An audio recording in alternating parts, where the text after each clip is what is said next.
नमस्कार। चौपाल समाचार की खोज खबर में आप सभी का स्वागत है। आज चौपाल समाचार की खोज खबर टीम पहुंची है मुजफ्फरपुर जिला के मोतीपुर प्रखंड अंतर्गत ठिकहा पंचायत में, जहां पर हमारे साथ मौजूद हैं इस पंचायत के वर्तमान मुखिया जी मोहम्मद नियाज जी। और आज हम इनसे बात करिए, जानेंगे कि इस पंचायत की स्थिति क्या है, विकास का जो पैमाना है उस पैमाने पर यह पंचायत कितना खरा उतर रहा है। मैं आप दर्शकों को ये भी बता दूं कि यह कार्यक्रम पूरा का पूरा सामाजिक है और इस कार्यक्रम के माध्यम से हम ग्राउंड की वो रिपोर्ट आप तक रखने जा रहे हैं जो कि वास्तविक है और जो मुखिया जी के विचारों पर आधारित है। हम आप दर्शकों से भी जरूर कहना चाहेंगे कि यदि आप इस क्षेत्र से जुड़े हैं और हमारे दर्शक जुड़े हुए भी हैं तो आप अपना कमेंट भी जरूर करें कि ये जो अभी बात बता रहे हैं ये कितना बेहतर है और क्या कुछ आपके विचार में बेहतर होना है, इस पर भी आप अपना कमेंट जरूर करेंगे। साथ ही साथ हम ये बात जरूर कहना चाहेंगे कि आप हमारे दर्शकों में अधिकारी, पदाधिकारी और जनप्रतिनिधि भी हैं, तो आप आज की ये जो रिपोर्टिंग है ये ठिकहा पंचायत से जो संबंधित है इस पर अपनी नज़र भी बनाकर रखें। और मैं ये आशा रखता हूं कि आप सभी को जब इसकी बेहतर जानकारी मिलेगी तो अपने अपने स्तर से प्रयास कर, सहयोग कर इस पंचायत को बेहतर बनाने का काम करेंगे।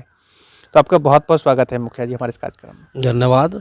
सबसे पहले मैं इस 2021 के आप सभी दर्शकों को जो सुनने वाले हैं उनको मैं हार्दिक शुभकामना और धन्यवाद देता हूं और उम्मीद करता हूं कि ये साल आप लोगों का मंगलमय हो और आने वाला जो साल गुजरा है उसके यादों को भुलाकर आने वाले साल में कुछ अच्छा करें, इसके लिए मैं आशा ही नहीं पूर्ण विश्वास रखता हूं और ऊपर वाले से भी दुआ करता हूं कि आप सब लोग अच्छे रहें।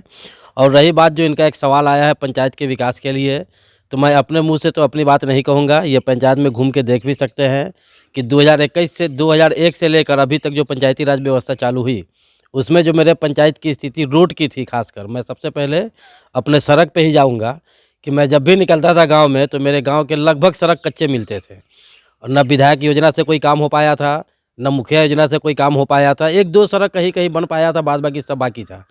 तो मैं जब इस बार जीत के आया तो मैं विधायक जी से भी 3-4 सड़क यहाँ बनवाने का काम किया, अपने योजना से भी 14वीं पंचम या गली नली के माध्यम से भी 15 से 16 रोड वैसे रोड हैं जिनको मैं मुख्य सड़क से जोड़ के, और आज के डेट में ठिकहा पंचायत का कोई भी एक गली नहीं है जहाँ पे सोलिंग और ढलाई का काम नहीं हुआ हो। तो मैं इस अपने कार्य से, और यहाँ के जो जनता है वो देख भी रहे होंगे कि ठिकहा पंचायत के जो पहले से सड़क की स्थिति थी और आज की जो स्थिति है, मैं चौपाल के माध्यम से जो आए हुए हैं इनसे भी आग्रह करूँगा कि वो जाके देखेंगे और दिखाने का काम करेंगे मैं जो बोल रहा हूँ वो हकीकत है या सिर्फ बयानबाजी है। तो सड़क के मामले में मैं पूरा का पूरा सड़क यहाँ का कर चुका हूँ और आगे जो भी योजना चल रही है, काट की योजना है, उसमें भी बहुत सारी परेशानी आती है।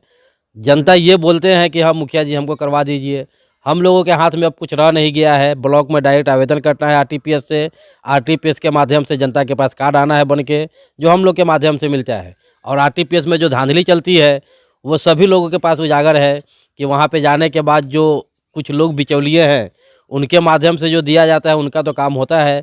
बहुत सारे ऐसे भी लोग हैं जिनका आरटीपीएस कटा और उनके आरटीपीएस के नाम पे किसी और का कार्ड इशू हो गया है। इसके लिए भी हम लोग प्रखंड विकास पदाधिकारी को लिख के दिए, उस पर भी कार्रवाई हो रही है और नहीं होगा तो हम लोग जिला तक भी इसको आवाज़ उठाएंगे।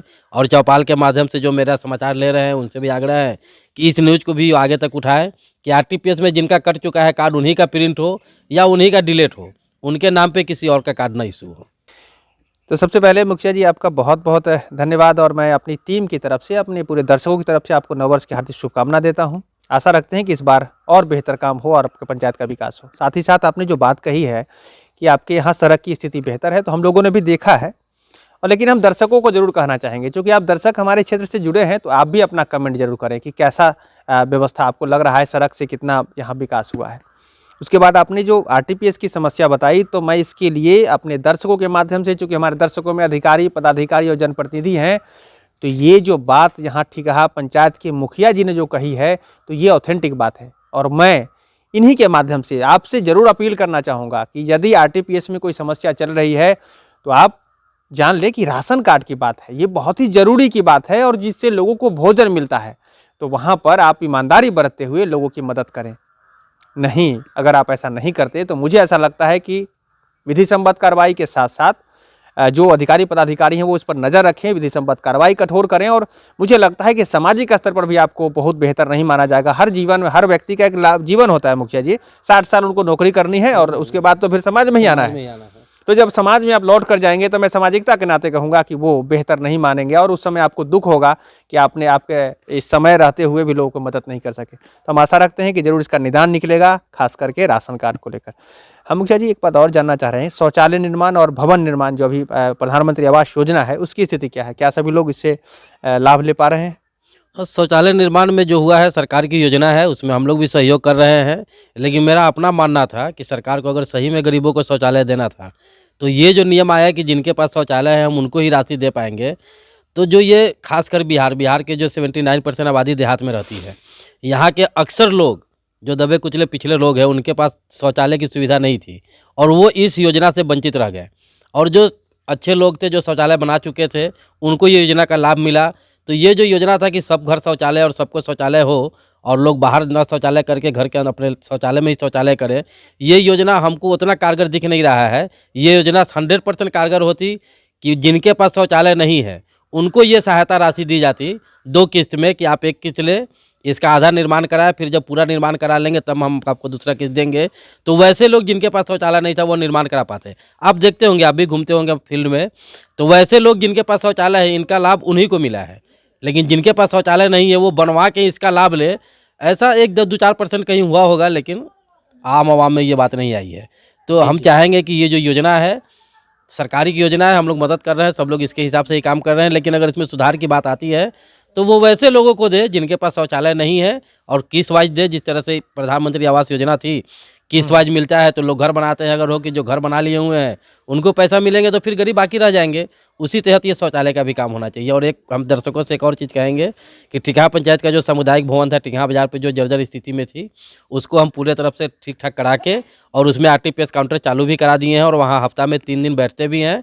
आप जाके जो भी जन्म मृत्यु आवासीय किसी भी तरह की कोई भी RTPS करना है वो टिकहा बाजार पे आके सामुदायिक भवन में आप कर सकते हैं। वहाँ पे जो हम लोग के सहायक अभियंता है कलाम जी, वो बैठते हैं हफ्ता में 3 रोज़, और फुर्सत मिलने से तो वो 6 रोज़ भी बैठते हैं। लेकिन ब्लॉक में अगर कुछ काम आ गया तो 3 रोज़ ये बैठते हैं यहाँ पे। तो आप लोग अगर सुन रहे हैं मेरी आवाज़ को तो वहाँ आएंगे जरूर जरूर जी। तो देखिए बड़ी बेहतर तरीके से इन्होंने बात भी कही और मेरा जो उद्देश्य जो था वो इसी से पूरा होता है कि ये जो यहाँ पर काम हो रहा है, हमारे दर्शक चूँकि इस क्षेत्र से जुड़े हैं और हम विभिन्न माध्यमों से जुड़े हैं, व्हाट्सएप, फेसबुक, यूट्यूब सब माध्यम से जुड़े हुए हैं, तो आप लोग जानें कि यहाँ भी काम लगातार हो रहा है। RTPS काउंटर भी इन्होंने चालू कराया है, वो काम हो रहा है। लेकिन एक बात और मैं कहना चाहूँगा, शौचालय निर्माण जो आपने बात कही है कि ऐसे लोग जिनके पास शौचालय बना हुआ था पहले से, उन लोगों ने भी लाभ लिया, कि ये कहना चाह रहे हैं ना? उन्हीं को मिला ही है, उनको मिला मतलब ये योजना ही था कि जिनका शौचालय बन चुका है उनको सहायता राशि दिया जाए। जी जी, तो जो पुराने लोग हैं वो बनवा लिए कि या नया बनवा करके लाभ लिए? नहीं बनवा के तो जो लोग, मेरा कहना है कि जो पैसे वाले लोग हैं जिनकी स्थिति कुछ आर्थिक स्थिति अच्छी है वो बेहतर है, बनवाए वो और बनवाए और लिए। लिए। लेकिन जिनकी जो गरीब तक गरीब नहीं था, पहुंचा। जिनके तक ये योजना जाना चाहिए था, वहां तक नहीं पहुंच पाया। और जो डेली 300 रुपया कमाते हो, 200 रुपया कमाते हो, वो अपना कमा के घर चलाएंगे या शौचालय बनाएंगे। तो उनको ये सहायता राशि अगर पहले मिलती तो वो शौचालय बनवा लेते। चलिए देखिए, ये बात जो इन्होंने कही है कि जो लोग सक्षम हैं उन तक शौचालय का ये लाभ पहुंचा है, क्योंकि पहले से जो पैसा लगाएंगे उनको मिलना है, तो इसको लेकर एक समस्या है। तो इन्होंने जो एक सुझाव दिया है कि आधा पैसा पहले मिल जाए और फिर इसकी जांच कर, जैसे आप आवास योजना में होता है कि हर एक स्टेज पर पैसा मिलता है और उसको काम करा कर देख लिया जाता है, तो अगर ऐसा होता तो गरीब जो भी ज़रूरतमंद है उनको योजना का लाभ मिलता है। ऐसे अभी कितने लोग आपके, कितने प्रतिशत लोग आपके यहाँ बचे हैं जो इस योजना का लाभ नहीं ले पा रहे? लोग ऐसे तो मिला सब लोगों को, लेकिन वैसे लोग जिनको सही में शौचालय की जरूरत थी और जिनकी आर्थिक स्थिति बहुत ही मतलब न के बराबर है, वो महीना में 10-15 रोज कमाते हो। लगभग मेरे पंचायत में भी 15 से 20% लोग वैसे बाकी होंगे जिनके पास शौचालय नहीं है। जो लोग जिनके पास शौचालय है वो लोग शौचालय का उपयोग करते हैं। पंचायत ODF है आपका? ODF है, मेरा पंचायत ODF हो चुका है। एक सामूहिक शौचालय जो बनाना है बंजरिया 13 नंबर में हम बनवाए भी हैं, और 2-3 जगह हम लोग जमीन देख रहे हैं जहाँ बनवाने का काम किया जाएगा।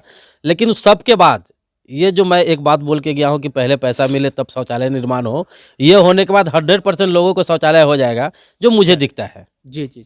तो ये यहाँ की स्थिति है, ये ठिकहा पंचायत है और यहाँ मुखिया जी से हमारी बात हो रही है। मुखिया जी, हमको शॉर्ट में थोड़ा सा बताएंगे कि यहाँ पर सामाजिक सुरक्षा पेंशन योजना, ये भी जरूरी की योजना है, इसकी क्या स्थिति? हमारे यहाँ की जो सामाजिक सुरक्षा पेंशन योजना है उसमें जो खाता वाइज आने की बात हो रही थी, उसमें बहुत सारी परेशानियां आई थी, जिसको हम लोग सुधार करके भेजे हैं। सबसे लास्ट जो सीधी बना के भेजना था, जिसमें 15-20 लोग हैं, उनको भी भेज दिया गया, वो कुछ दिन में आ जाएंगे। और मुख्यमंत्री वृद्धजन योजना के तहत जो 60 साल का था, हम कैंप लगवा के ठिकाना बाजार पे किए थे, उसमें भी बहुत सारे लोगों को मिल रहा है। और उसमें जो लोग को नहीं मिल रहा है, मैं वैसे लोगों से आग्रह करूंगा कि वो आकर ठिकाना बाजार पे RTPS KTS पे उनसे आके पता कर ले कि मैं जो दिया था फॉर्म, उसका स्थिति क्या है। अगर वो कैंसिल हुआ है तो फिर से वो आवेदन कर दें। चलिए, तो लगभग जो बेसिक जानकारी मुझे पंचायत के स्तर पर चाहिए थी वो इनसे मैंने ले ली है। लेकिन अब दर्शकों को मैं कहूँगा कि अब आपकी बारी है। हमने अपना काम किया है, हमने इनसे प्रारंभिक जानकारी लेकर आपको ये बता दिया है कि इस पंचायत ठिका पंचायत में चौपाल समाचार की टीम आ गई है। अब मैं आपसे जरूर कहूँगा कि आप कमेंट करें और आपके द्वारा पूछे गए प्रश्नों का जवाब लेने फिर हम यहाँ पर आएंगे। मैं आपसे ये भी कहना चाहूँगा, चूँकि ये पहली मुलाकात है, तो हम लोगों की टीम की जो बेसिक जानकारी थी मैंने ली, इनसे परिचय किया है।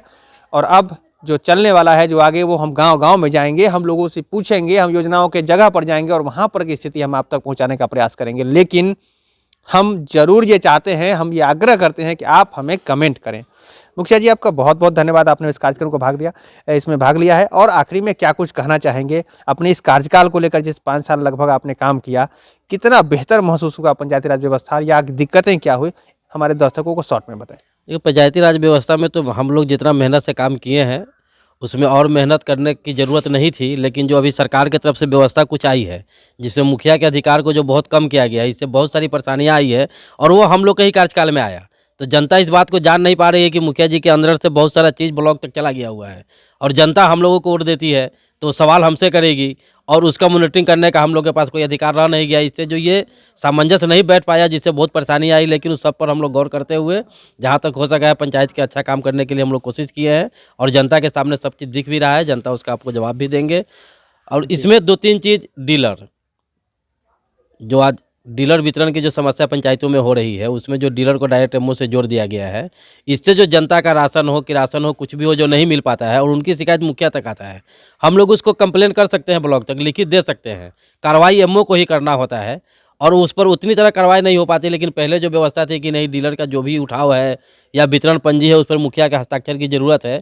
तो ये होने से अगर मुखिया घूसखोर भी होता था पहले का, तो अगर 10 जनता आके उनके सामने विरोध किया कि इस माह का राशन बंटना है, तो वो डीलर पे चढ़ के बंटवाते थे। लेकिन अभी अगर यही चीज़ ब्लॉक के माध्यम से हो रहा है, तो उनको जनता का कोई डर नहीं है, ना जनता वहाँ पहुँच पा रहा है। इसलिए डीलरशिप में, आंगनबाड़ी है, ये सब चीज़ में जो पहले मुखिया को उससे शायद अलग कर दिया गया है, इससे इस सब चीज़ में जो अनियमितता आती है, उसको सुधार करने में हम लोगों को बहुत दिक्कत महसूस होती है। फिर भी हम लोग को जहाँ तक होता है उस पर कार्रवाई करते हैं। चलिए, तो आपका पुनः बहुत बहुत धन्यवाद। दर्शकों का भी बहुत बहुत धन्यवाद। मैं आपसे जरूर कहना चाहूँगा कि ये जो अभी कार्यक्रम है, बहुत लंबा चलने वाला है। मैं तो आप अधिकारी, पदाधिकारी, जनप्रतिनिधि सभी लोगों से कहूँगा कि हम आपके साथ रहेंगे और आपके कार्यकाल में भी रहेंगे, और कार्यकाल के बाद भी आपसे पूछेंगे कि आपने कितना बेहतर काम किया है समाज के लिए। तो आप लगातार काम करते रहें। आज के लिए बस इतना ही। कैमरा पर्सन रमेश कुमार के साथ मैं अभिषेक आनंद, चौपाल समाचार के लिए। धन्यवाद।